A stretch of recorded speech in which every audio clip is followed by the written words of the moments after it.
LDF-ൻ്റെ UDF-ൻ്റെ രണ്ടുപേരുടെയും അംഗീകരിച്ച നയമാണ് പറ്റുകയായിരുന്നു. ഞാൻ പറഞ്ഞു തന്നാൽ ഞാനൊരു കാര്യം ചെയ്യാം, ഞാനങ്ങ് അനുമതി കൊടുത്തേക്കാം, സാറ് കണ്ണടച്ചാൽ മതി. അങ്ങനെ തീരുമാനിച്ചു. കാരണം പറഞ്ഞു അപ്പോൾ PJ ജോസഫ് സാർ പറഞ്ഞു ഇത് കേരളത്തിൻ്റെ നല്ല കാര്യമാണ്, കേരളത്തിന് വേണ്ടി ചെയ്തതാണ്, ഞങ്ങൾ ചെയ്തതാണ്. അപ്പോൾ പുള്ളി പറഞ്ഞു അൽഫോൺസിനെ തൊട്ടാൽ ഞാനും രാജിവെക്കുമെന്ന് പറഞ്ഞു. അത് ഉമ്മൻചാണ്ടി സാർ കോപ്പി അടിക്കുകയായിരുന്നു. പക്ഷേ അത് നല്ല കാര്യമാണ്. കാരണം നല്ല ഒരു ആശയത്തെ കോപ്പി അടിക്കുന്നത് എപ്പോഴും നല്ല കാര്യമാണ്, അല്ലേ? അൽഫോൺസ് കണ്ണന്താനം എഴുതിയ ഈ ഇംഗ്ലീഷ് പുസ്തകത്തിലാണ് കൃത്യമായി ഈ വിവരങ്ങൾ ഉള്ളത്. ഉന്നത വിദ്യാഭ്യാസ സെക്രട്ടറി ആയിരിക്കെ താനും മന്ത്രി PJ ജോസഫും ചേർന്ന് മന്ത്രിസഭയറിയാതെ 33 സ്വകാര്യ എഞ്ചിനീയറിംഗ് കോളേജുകൾക്ക് അനുമതി നൽകി എന്നുള്ളതായിരുന്നു വെളിപ്പെടുത്തൽ. ആ വെളിപ്പെടുത്തൽ ഒരുപക്ഷെ ആ വെളിപ്പെടുത്തൽ കൂടി ഒരു സാഹസമാണ്. അന്ന് ചെയ്തത് അതിസാഹസമാണ്, ഇതും കൂടി സാഹസമാണ്. അന്നത് ചെയ്യാനുണ്ടായ സാഹചര്യം എന്തായിരുന്നു? നമ്മുടെ കേരളത്തിൽ നിന്ന് ഏതാണ്ട് 2 ലക്ഷം പിള്ളേർ പുറത്തുപോയി പഠിക്കുകയായിരുന്നു. കാരണം കേരളത്തിൽ 50 വർഷമായിട്ട് LDF-ഉം UDF-ഉം സ്വകാര്യ മേഖലയിൽ എഞ്ചിനീയറിംഗ്, മെഡിക്കൽ, നഴ്സിംഗ്, MBA കോളേജൊന്നും തുടങ്ങാൻ അനുവദിച്ചിട്ടില്ല.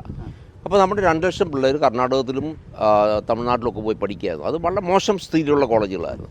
അപ്പം ഞാൻ PJ ജോസഫിനോട് പറഞ്ഞു, എൻ്റെ മന്ത്രിയായിരുന്നു, PJ ജോസഫ് സാറിനോട് പറഞ്ഞു നമ്മുടെ പിള്ളേരിവിടെ പഠിക്കേണ്ടത്. അദ്ദേഹം പറഞ്ഞു തീർച്ചയായിട്ടും നമ്മുടെ പിള്ളേരിവിടെ പഠിക്കണം, പക്ഷേ ഇത് ക്യാബിനറ്റ് വരുന്നതിന് മുമ്പായിട്ട് LDF ലേഷൻ കമ്മിറ്റി പോകണം, അത് കഴിഞ്ഞ് വലിയൊരു നയപരമായ തീരുമാനമായതുകൊണ്ട് ക്യാബിനറ്റിൽ പോകണം. പക്ഷേ ഇതൊന്നും നടക്കുകയില്ല. കാരണം ഇത് LDF-ൻ്റെ UDF-ൻ്റെ രണ്ടുപേരുടെയും അംഗീകരിച്ച നയമാണ് പറ്റുകയായിരുന്നു. ഞാൻ പറഞ്ഞു തന്നാൽ ഞാനൊരു കാര്യം ചെയ്യാം, ഞാനങ്ങ് അനുമതി കൊടുത്തേക്കാം, സാറ് കണ്ണടച്ചാൽ മതി. അങ്ങനെ തീരുമാനിച്ചു. കാരണം ജനങ്ങൾക്ക് നല്ല കാര്യങ്ങൾ ചെയ്യാൻ വേണ്ടി നമ്മൾ എന്ത് വേണമെങ്കിലും ചെയ്യണം.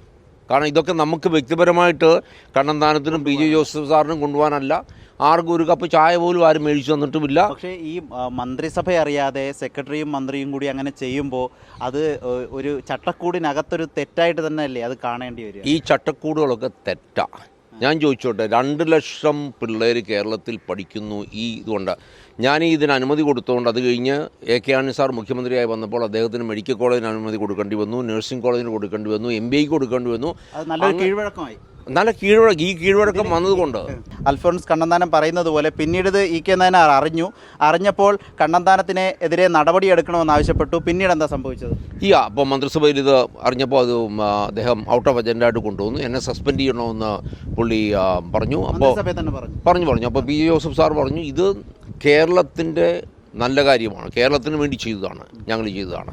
അപ്പോൾ പുള്ളി പറഞ്ഞു അൽഫോൺസിനെ തൊട്ടാൽ ഞാനും രാജിവെക്കുമെന്ന് പറഞ്ഞു. അപ്പോൾ അൽഫോൺസ് കണ്ണന്താനത്തിന് വേണ്ടി മന്ത്രി വാദിച്ചു. അത് മാത്രമല്ല, അത് കഴിഞ്ഞ് ഏതായാലും ക്യാബിനറ്റ് തീരുമാനിച്ചു ഞാൻ കൊടുത്ത NOC, നോ ഒബ്ജക്ഷൻ സർട്ടിഫിക്കറ്റ്, അത് റദ്ദാക്കുന്നു എന്ന്. എന്നിട്ട് ചീഫ് സെക്രട്ടറിയോട് അടുത്ത ദിവസം തന്നെ രാവിലെ പോയി AICT ചെയർമാനെ കാണാൻ പറയുന്നു. ഞാൻ ഈ വിവരം അറിഞ്ഞപ്പോൾ ഞാൻ അന്ന് രാത്രി തന്നെ ഞാൻ ഡൽഹിക്ക് വന്നു. അങ്ങയുടെ തീരുമാനം പിന്നീട് ഒരർത്ഥത്തിൽ റെഗുലറൈസ് ചെയ്യുകയാണ്. അല്ല, റദ്ദാക്കാനായിട്ട് അർത്ഥത്തിൽ ഇല്ലല്ല, ഞാൻ പറയണ്ടേ. അപ്പോൾ അത് റദ്ദാക്കാനായിട്ട് തീരുമാനിച്ചു ഞാൻ കൊടുത്ത NOC. ഞാനന്ന് രാത്രി തന്നെ അടുത്ത ദിവസം രാവിലെ ചീഫ് സെക്രട്ടറി പോകുന്നു എന്ന് പറഞ്ഞ് ഞാൻ അന്ന് രാത്രി തന്നെ ഡൽഹി വന്ന് ഞാൻ AICT ചെയർമാനെ വന്ന് കണ്ട് പറഞ്ഞു, ഞാൻ പറഞ്ഞു ഇതേ ഞാൻ ഇഷ്യൂ ചെയ്തിരിക്കുന്ന NOC സർക്കാരിൻ്റെ സെക്രട്ടറി എന്ന നിലയില്ല, അതിന് ഉള്ള പൂർണ്ണ ആധികാരികതയുണ്ട്. അതുകൊണ്ട് ഇനിയിപ്പോൾ അടുത്ത ക്യാൻസലേഷൻ വരുന്നത് നിങ്ങളത് മൈൻഡ് ചെയ്യേണ്ട, അത് ചവിറ്റോട്ട് ഇട്ട് കളയണം. ഏതായാലും അത് ആ നിലയിൽ തന്നെ പോയി.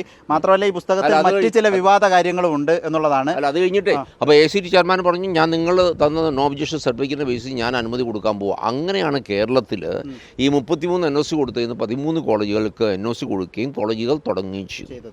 പിന്നീട് ഈ പുസ്തകത്തിൽ എന്താ വിവാദപരമായിട്ട് അല്ലെങ്കിൽ അങ്ങയുടെ അനുഭവത്തിൽ നിന്നുള്ളത്?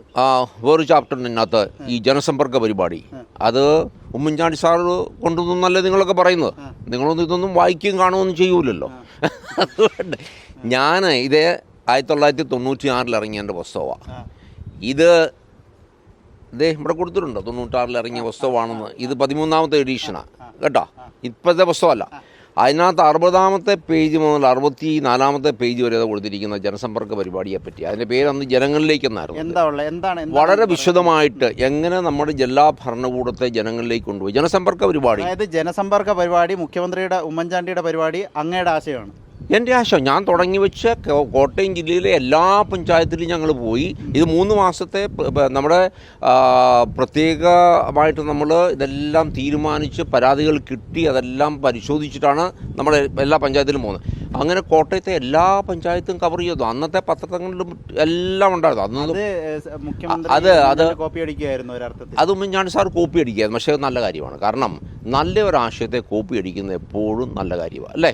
നല്ല കാര്യമാണ്. അത് ഞാനപ്പോൾ ഉമ്മൻചാണ്ടി സാറിനെ ഞാൻ അഡ്മയർ ചെയ്യുന്നത്. കാരണം ഇത് വേറൊരാളുടെ ആശയമാണല്ലോ. അപ്പം അദ്ദേഹം മുഖ്യമന്ത്രി ആയപ്പോൾ എന്നെ വിളിച്ചു ചോദിച്ചു, കണ്ണന്താനം സാറേ, ഞാൻ ഈ ജനസമ്പർക്ക പരിപാടി വന്നിട്ടുണ്ട്, അദ്ദേഹം വന്നിട്ടുണ്ട് എൻ്റെ കൂടെ, അദ്ദേഹത്തിൻ്റെ മണ്ഡലത്തിൽ നല്ല പരിപാടി, അതിൻ്റെ എങ്ങനെയാണ് നടത്തുന്നത് കൃത്യമായിട്ട് പറഞ്ഞു. ഞാൻ പറഞ്ഞു കൊടുത്തു. അപ്പോൾ അദ്ദേഹം തുടങ്ങി. അങ്ങനെയാണ് അദ്ദേഹം ഏറ്റവും വലിയൊരു ജനസമ്മതനായി മാറിയത്. അത് വളരെ നല്ല കാര്യമാണ്. അദ്ദേഹം നല്ല മനുഷ്യനായിരുന്നു, നല്ല ആശയങ്ങൾ നടപ്പാക്കിയ ആളാണ്. പക്ഷേ ആശയം എൻ്റേതായിരുന്നു, അദ്ദേഹത്തിനും അറിയായിരുന്നു, എല്ലാവർക്കും അറിയാമായിരുന്നു. പക്ഷേ നിങ്ങളാരും ഇതിനെപ്പറ്റി മിണ്ടൂല്ല. ഇപ്പോൾ ഈ വെളിപ്പെടുത്തൽ നടത്തുമ്പോൾ, പ്രത്യേകിച്ച് ഈ മന്ത്രിസഭ അറിയാതെ കാര്യങ്ങൾ ചെയ്തു എന്ന വെളിപ്പെടുത്തൽ നടത്തുമ്പോൾ എന്തെങ്കിലും പ്രത്യാഘാതം ഇനി ഉണ്ടാവാൻ ഒരു സാധ്യതയില്ല? ഞാൻ ഇനി എന്താ ചെയ്യാനാ? അന്ന് ചെയ്യണമെന്ന് അവർ തീരുമാനിച്ചു, പക്ഷേ അത് നടന്നില്ല. അതിന് പി.ജെ. ജോസഫ് സാറോട് എനിക്ക് ഇതും കടമയുണ്ട്. ശരിക്കും പറഞ്ഞാൽ കേരള ജനതയ്ക്കാണ് കടമയുണ്ടാകേണ്ടത്. കാരണം കേരളത്തിലെ പിള്ളേർ തമിഴ്നാട്ടിൽ അവിടെ എല്ലാം പോയി അലഞ്ഞു നടന്നുകൊണ്ടിരുന്ന പിള്ളേർക്ക് 2 ലക്ഷം പിള്ളേർക്ക് നമ്മളവിടെ സീറ്റുണ്ടാക്കി കൊടുത്തതിന് കേരള ജനതയാണ് ശരിക്കും പറഞ്ഞാൽ ഞങ്ങളോട് കടപ്പാട് കാണിക്കുന്നത്, പ്രത്യേകിച്ച് പി.ജെ. ജോസഫ് സാറിനോട്. കാരണം അദ്ദേഹം ഇങ്ങനെ വിശാലമായി ചിന്തിക്കാൻ കഴിവുള്ള ഒരു മന്ത്രിയായിരുന്നു. അങ്ങേക്ക് അതിനുള്ള അധികാരം തന്നു. എനിക്ക് അധികാരം തന്നു, സെക്രട്ടറി എന്നുള്ള അധികാരം തന്നു. അദ്ദേഹത്തിന് സപ്പോർട്ടില്ലായിരുന്നെങ്കിൽ ഒന്നും നടക്കൂലായിരുന്നു. അതെ, അത് കൃത്യമാണ്. ഈ പുസ്തകം the winning formula 52 ways to change your life എന്ന ഈ ഇംഗ്ലീഷ് പുസ്തകത്തിലാണ് ഈ വിവരങ്ങളൊക്കെ എഴുതിയിട്ടുള്ളത്. അത് അല്പം വിവാദമായി ചർച്ചയാകുന്നു, വാർത്തകളിൽ നിറയുന്നു എന്നുള്ളതാണ് പ്രധാനപ്പെട്ട കാര്യം. ഏതായാലും അൽഫോൺസ് കണ്ണന്താനമാണ് ഈ കാര്യങ്ങൾ റിപ്പോർട്ടർ ടിവിയോട് വിശദീകരിച്ചത്. വീഡിയോ ജേർണലിസ്റ്റ് വിജിത്ത് ഊർക്കടോടൊപ്പം reporter Adil Palott, in reporter, Delhi.